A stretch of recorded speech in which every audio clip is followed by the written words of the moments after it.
I'm Tui. And I'm Neil. Today we're making Palusami. And this is our papa, Uta'ileuo. Wait, it's Sagauga. You can't say. I'm Tumase. I'm Tui. And I'm Neil. And this is our papa, Uta'ileuo. And this is our TAMAuliz cooking show. As you can see, we're using Carol. I'm Tumase. I'm Tui. And I'm Neil. As you can see, and this is our papa, Sagauga. And this is our TAMAuliz. Cut! I'm Tui. And I'm Neil. This is our papa, Sagauga. As you can see, we have, as we're making this, we have tiramisu, buttercream, and foil. Good! Cut! Aloha! I'm Tumase. I'm Tui. And I'm Neil. This is our papa, Sagauga. And this is our cooking show, TAMAuliz cooking show.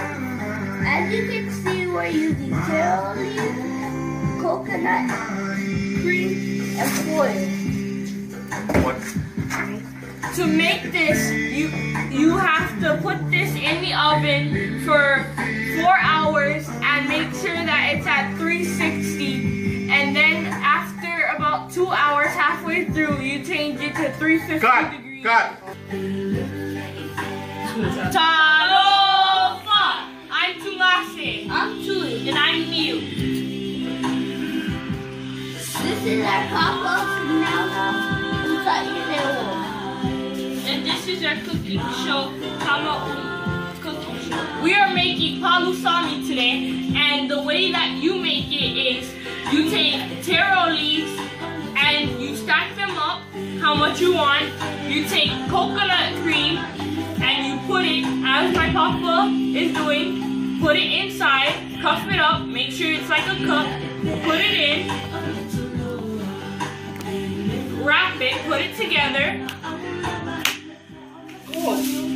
He puts it on the foil and wraps it with the foil. And now you bake it for 360 for 4 hours, and then for 2 hours after that. No, halfway through you go to 350 degrees and let it sit, and then it'll be ready. And that is how you make Palusami. Thank you for watching. 98.5.